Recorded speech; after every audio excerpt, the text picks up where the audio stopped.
Hola, soy Misterio del programa Encuentro Paranormal de Radio FM7 89.7 en la ciudad de Antofagasta. En esta ocasión quiero enviar un tremendo saludo a mi amigo, el monje custodio del Cementerio General de Antofagasta, porque este año cumple 10 años de servicio en el cementerio. Y inclusive el cementerio este año, el 2024, cumple 150 años de servicio a la comunidad. Así que tremenda celebración que se va a llevar el cementerio y nuestro amigo el monje custodio. Desde aquí, desde los estudios del programa Encuentro Paranormal, te mando un tremendo abrazo paranormal, querido amigo, y tú sabes que te quiero mucho. Que estés muy bien. Chao, chao.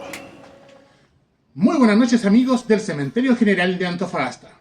Bienvenidos a los cuartitos nocturnos. La noche de hoy, primero que todo, dándole gracias al señor Misterio, que es quien acaba de saludarnos. Muchas gracias, amigo, por saludarnos en esta fecha importante para nuestro Camposanto en sus 150 años y también, por supuesto, para mí por 10 años de difusión cultural. Agradecido, señor Misterio, gran amigo personal y gran aporte a lo que es la parapsicología, ciencias ocultas, ovnis y otras layas por en la segunda región de nuestro país. La noche de hoy tenemos una historia apasionante. Primero, la intro.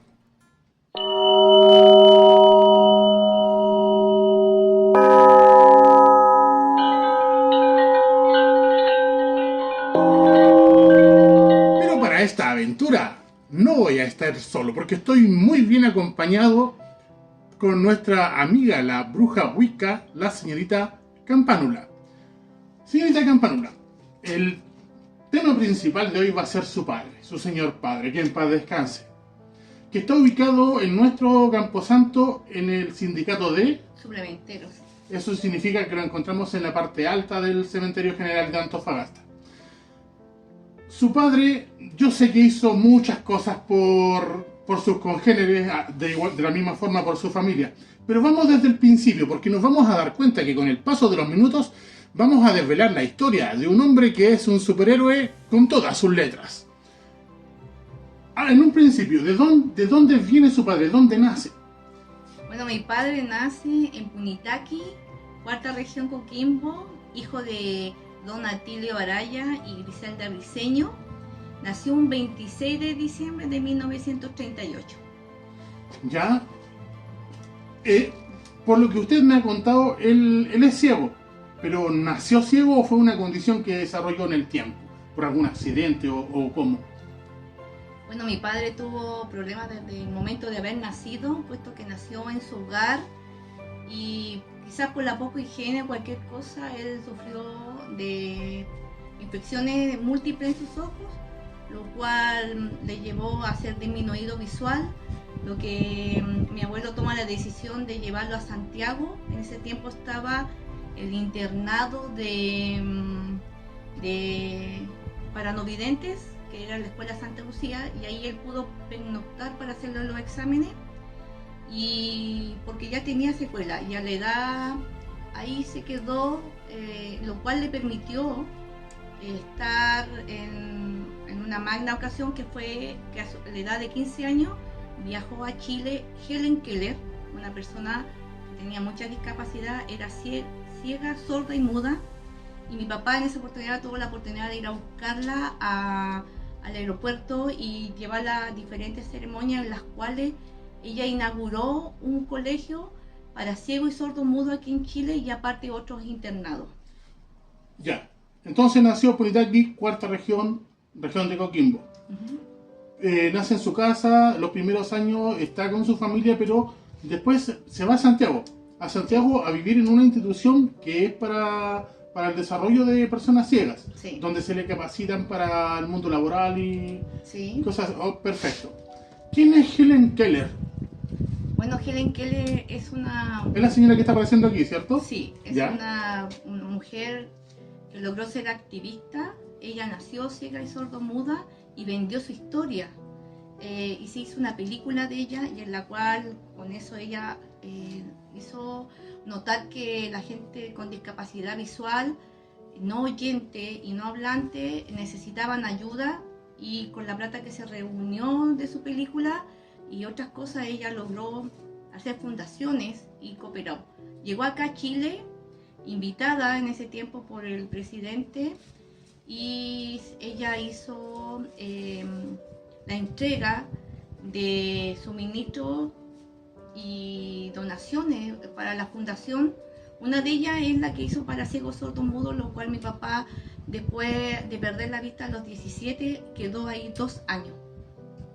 Ok, entonces podríamos decir que Helen Keller es en cierta forma la persona que inspira la vida posterior de su papá. Sí, efectivamente, fue como algo, una conexión que hubo ahí, porque él siendo disminuido visual, estando solamente alojando en el internado, él la va a recibir al aeropuerto, está en todas las actividades que ella estuvo, porque viajó hasta Valparaíso, tuvo 2 días, y después cuando se inauguró el colegio, él estuvo 2 años en ese colegio internado donde están los ciegos, sordos y mudos. Y ahí desarrolló los primeros rudimentos que posteriormente le sirven como herramientas para desarrollarse en lo que es el servicio, no solo el servicio dedicado que tuvo a su familia, a su esposa e hijos, sino también a otras personas que tenían la misma condición que él. Tú me dices que a cierta edad quedó totalmente ciego. Sí. Pero sus exámenes fueron hechos u observados en otra parte. ¿Cómo Sí. fue eso? Bueno, mi papá siguió con el tema de la visión y perdió visualización en un ojo. Y después acá en Chile hubo un tema de la influenza y mi papá le subió la temperatura arriba de los 40 grados, lo cual le subió la presión de los ojos a los 17 años, y él quedó totalmente ciego con el tema de glaucoma, y le mandaron los exámenes a España, pero le dijeron que era irreversible. Y ahí él toma la decisión de quedarse en Santiago, en el internado para ciegos sordomudos por 2 años. Él estaba estudiando, ¿cierto? Y hay algo, me contabas acerca de un proyecto de estudio para personas en la cual él se resultó favorecedor, que era INACAP. Claro, lo que pasa es que mi papá, estando en el internado, aprendió todo a cómo sobrevivir en esta sociedad de gente vidente, usar el bastón, saberse en las calles, sistema braille, no sé, el autocuidado, etc. Y entonces él decidió estudiar y trabajar. Y ahí él empieza a trabajar de noche y a estudiar de día, y se hizo un tipo de experimento, como decía él, trata de laboratorio. Y en INACAP él empezó a estudiar para abogado, para ver si la persona no vidente podía ser insertada en el trabajo de personas videntes. Entonces él empezó a trabajar de día, ahí en sus primeros comienzos, en un pequeño local, y ya con el tema de suplementero. ¿Pero está en Santiago? En Santiago de Chile, Okay. Sí. Él estuvo en Santiago 10 años con trabajar y estudiar. ¿Y qué pasó con ese experimento? Bueno, acá hubo un tema, porque resulta que mi papá, como trabajaba y estudiaba en el paradero de micros, se reencontró con mi mamá, con la que fue el amor de su vida hasta el último día. Mi papá había conocido a mi mamá con vista, porque tienen 12 años de diferencia, cuando mi mamá era la persona que cortaba los boletos en las micros en Santiago. Y mi papá tenía vista en ese tiempo, disminuido visual, pero podía verla. Y el tema es que entre esa trayectoria mi mamá trabajaba en Santiago en la fábrica de plásticos, Gloria, sí. Plástico Gloria. Sí, que estaba ubicado en Eusebio Lillo, en otra calle que no recuerdo. Entonces, ahí ellos se reencontraron y mi papá empezaron a verse porque tomaban la misma locomoción a tratarse, pero ya mi papá ahí era no vidente, 100%, y después la iba a buscar a la fábrica, y él cuenta de que cuando llegaba allí las compañeras decían, no, caballero, si él se fue con otro, no la espere. Y papita se quedaba esperando a mamá y después se iban juntos, lo cual llegó que ellos se casaran por el civil en 1968. Y se acabó la carrera. Se acabó la carrera, lo cual fue una disputa con el tema de la familia, porque mi papá venía de una familia acomodada en Chuqui y mi mamá no tanto. Entonces, claro, una hermana de él se disgustó con el tema, lo vino a buscar a Santiago y él se fue a Calama, Chuqui, y le hizo saber a mi abuelo que él se quería casar con mamá. Entonces mi abuelo viajó a Santiago y le compró todo el ajuar a mi mami, todo, porque mi mamá tenía mamá pero no padre, y él la presentó y se casaron en Chuqui los papás. La boda de iglesia. Es decir, él estaba estudiando, ¿qué carrera era? Para ser abogado. Leyes. Sí. Ya, y la mamá trabajaba en las micros, en los cortes de boletos. Ellos se vuelven a encontrar, sí, pero él ya estaba ciego. Y ella trabajaba. Y ella trabajaba, pero él tenía la imagen en su mente porque en algún momento la vio cuando todavía tenía visión. No, él no recordaba quién era mi mamá. Pero sí la había visto. Pero no sabía que era la misma persona. Ya, perfecto. No sabía que era la misma persona.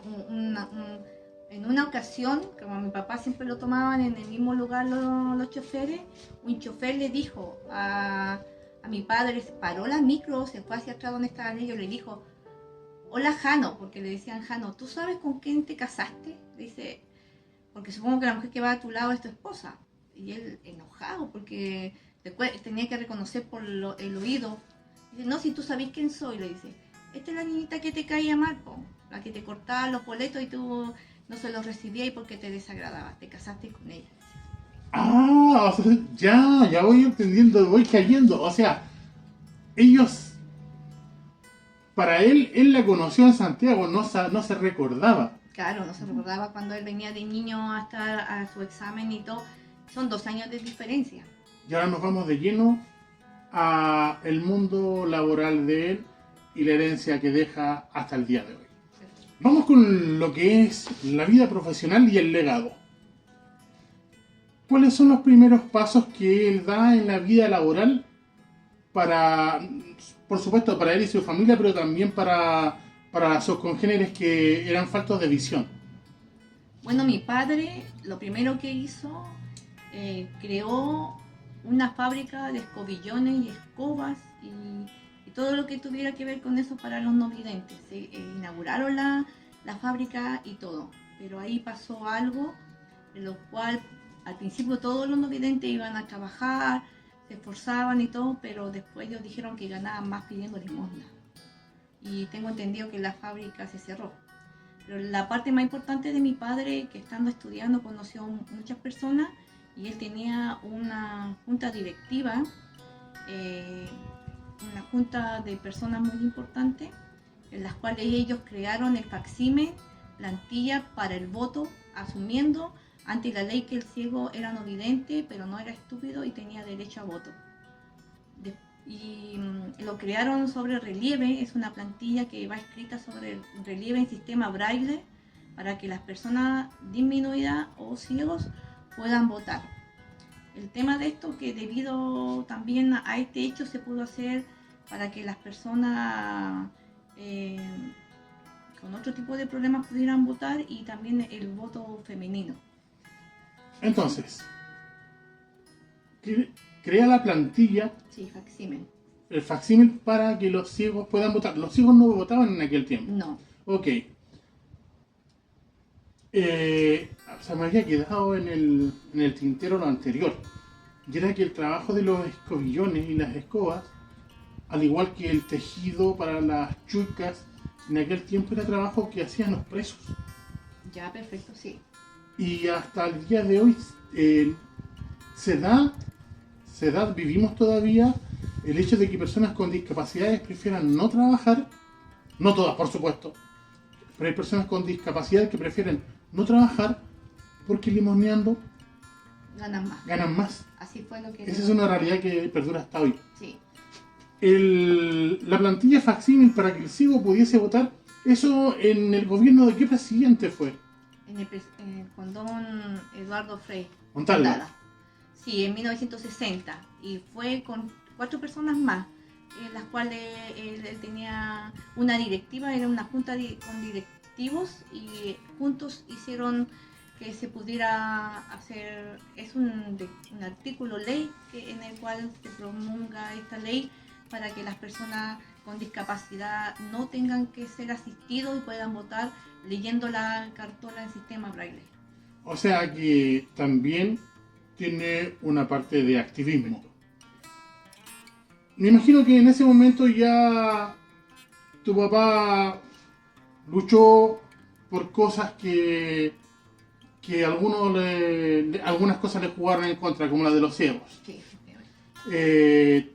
Hizo este trabajo también con el presidente Montalva para que los ciegos pudiesen votar.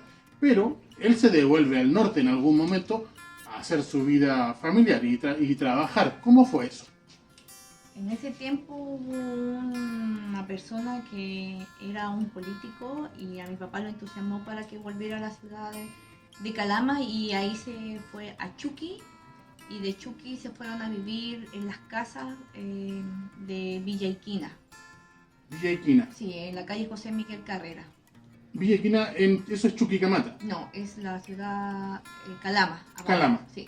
Ya. Y ahí me imagino que ahí obtiene su primer puesto de diario. ¿Cómo es que se llaman? Los... Suplementeros. Sí, pero los negocios se llaman... Kioscos de diario. Sí. Ya. ¿Cómo es el proceso para que él tenga ese primer kiosco? Porque después fueron varios, ¿cierto? Sí. Ok, vamos al primero. Ya, los padres estando en Chuqui, mi abuelo obtuvo la casa en Villa Iquina que le daba en ese tiempo la empresa, ¿no es cierto?, Codelco, y se fueron a vivir a la calle José Miguel Carrera, que era una casa que hoy aún está, y de hecho la parte donde estaba el kiosco todavía está. Ahí fue su primer kiosco, en esa casa. Ahí empezó.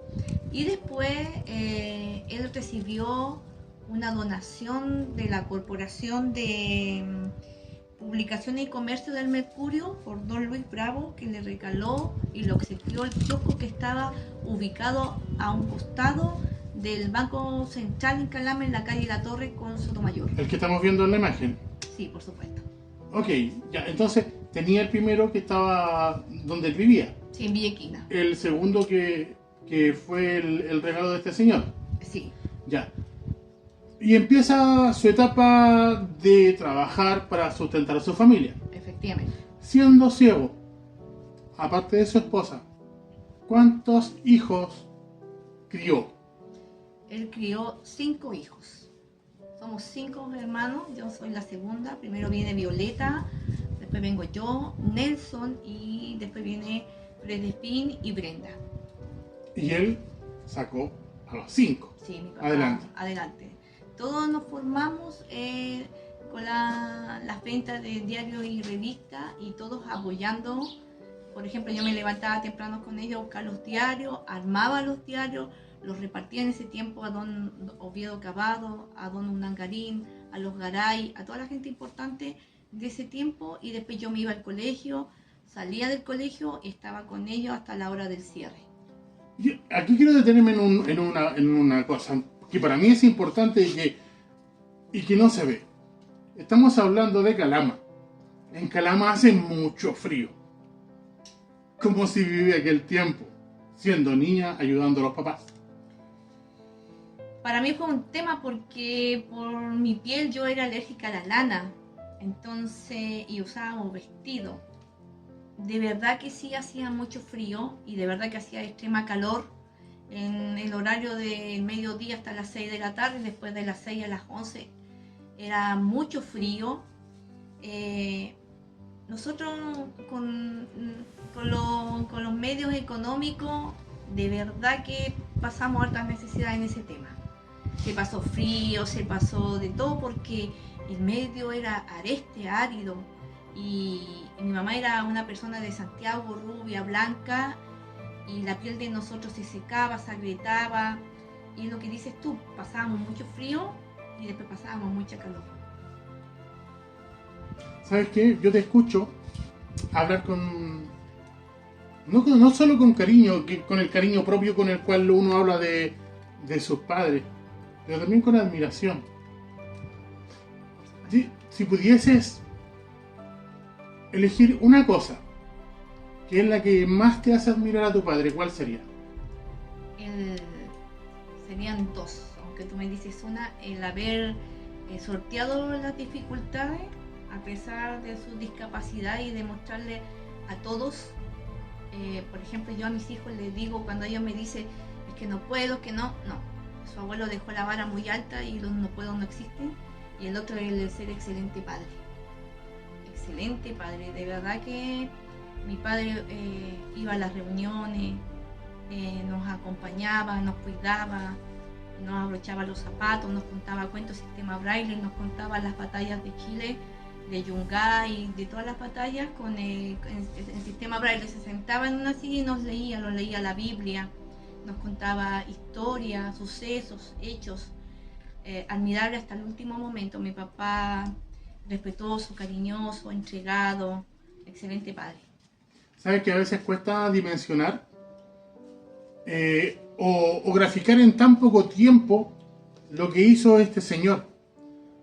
Porque nosotros nos sentimos tan limitados teniendo todo, y el señor que no veía en un periodo de tiempo donde no existían las comodidades que hay hoy en la capital Santiago, donde se movía por toda la ciudad, la conocía entera, Sí. Conocía las estaciones de metro, De tren. Aprendió y enseñó el uso del bastón de ciegos. Sí, sistema Braille, usar la máquina Perkin, y también en esos años Santiago hizo de lazarillo y ayudó a adiestrar lazarillos para los no videntes. Adiestramiento de perros lazarillos para personas no videntes. Esos son trabajos larguísimos. Sí. ¿Qué pasó con lo del teatro? Me contaste algo de un teatro para ciegos.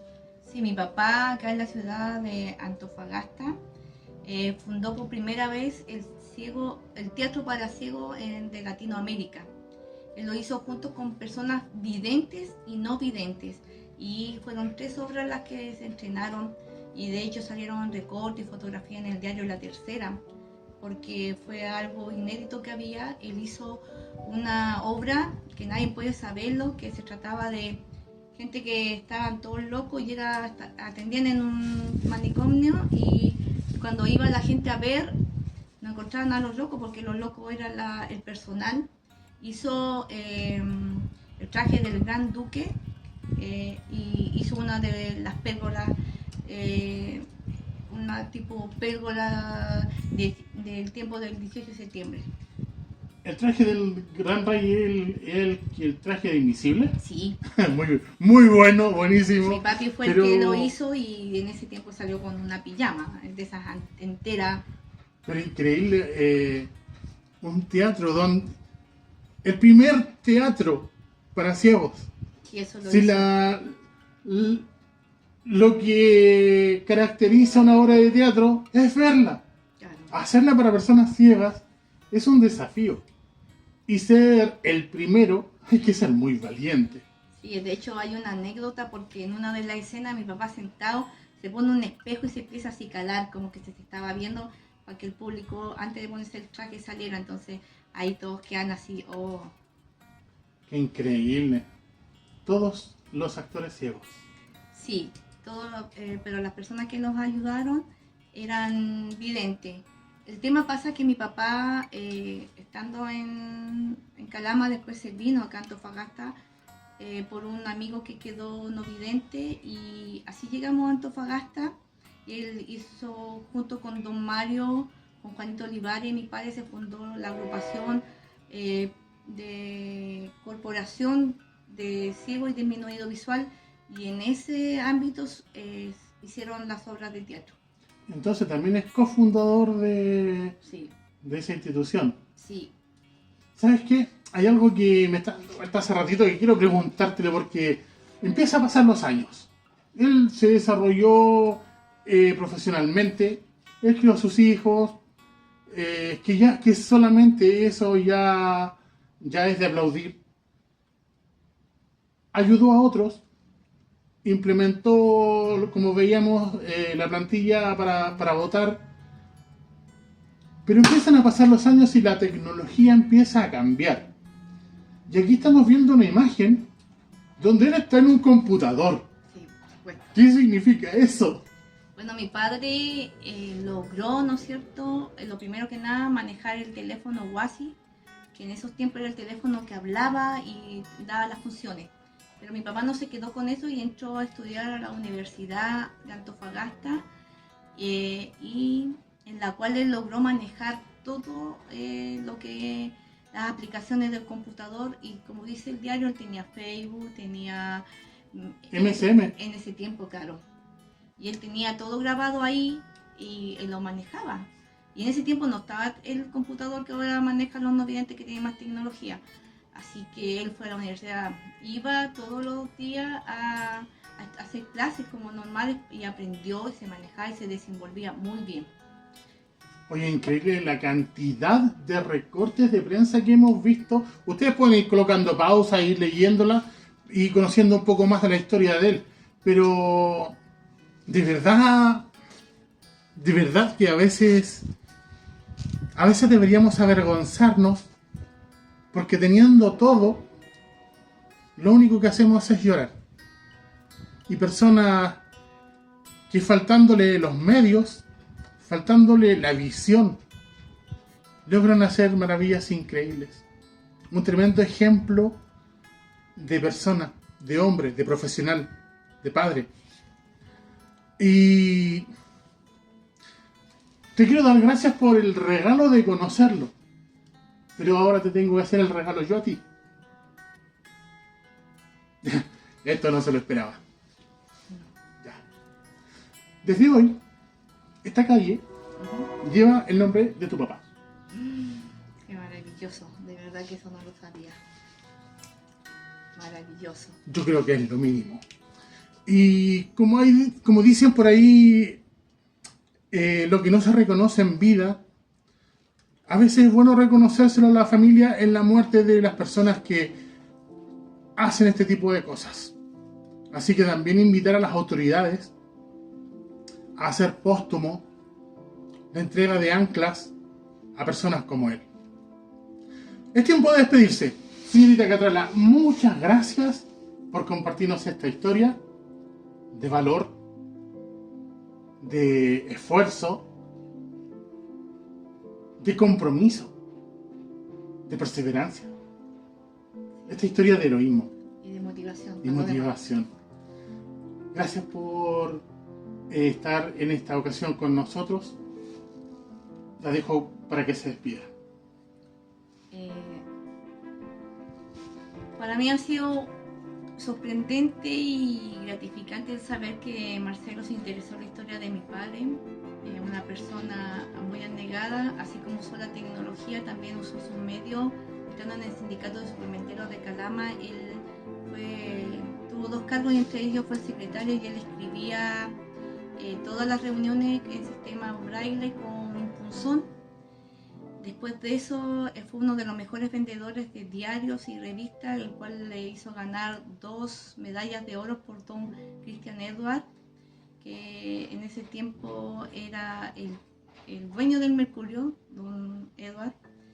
Y el poder estar acá y hacérselo saber que tiene una persona importantísima enterrada, como es el trabajo de Marcelo, difundir eso, más estar acá cuando se cumplen 10 años de difusión de su labor.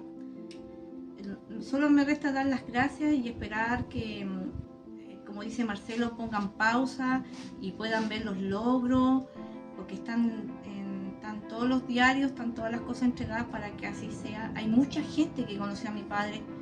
Yo hasta el día de hoy, tanto en Calama como acá, la gente me valora. El kiosco de mi padre todavía está a cargo de mi hermano Nelson, está en Uribe y Conosa. ¿Ese es el que estamos viendo ahí? Sí, el que estamos viendo acá. Se lo dio el alcalde a mi padre. Fue un gesto maravilloso en ese tiempo, así que eso. Los invito a seguir viendo el canal de Marcelo. Muchas gracias por su atención, espero les haya gustado y que conozcan una persona más que tuvieron en su región y todos los logros que hizo. Yo me despido.